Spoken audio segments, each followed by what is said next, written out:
رفض المدرب الفرنسي ديدي ديشان دعوة اللاعب ياسين عدلي الذي اختار منتخب الدياكا، معتبرا إياه غير مؤهل لحمل قميص فرنسا. غاب اسم اللاعبين الجزائريين المغتربين ياسين عدلي وريان شرقي عن قائمتي منتخب فرنسا كابر وآمال لكرة القدم، اللتين تم الإعلان عنهما يوم الخميس. ففيما يتعلق بمنتخب فرنسا الأول، لم يتضمن قائمة ديشان لمباراتي ألمانيا والشيلي الوديتين اسم ياسين عدلي متوسط ميدان نادي ميلان ايسي الإيطالي.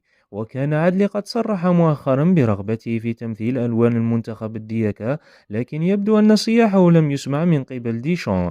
وتعتبر هاتان المواجهتان التحضيريتان بمثابة آخر اللمسات للناخب الوطني الفرنسي قبل إجراء بطولة أوروبا في جوان المقبل.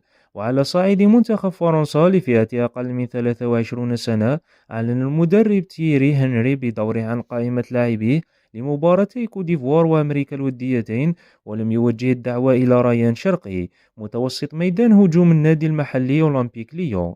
ويستعد أمال الزرق للألعاب الأولمبية المقرر تنظيمها بالعاصمة الفرنسية باريس ما بين جويليا وأوت المقبلين. وسبق للاعبين عدلي 23 سنة وشرقي 20 سنة تمثيل ألوان منتخبات فرنسا، لكن للفئات الصغرى فقط.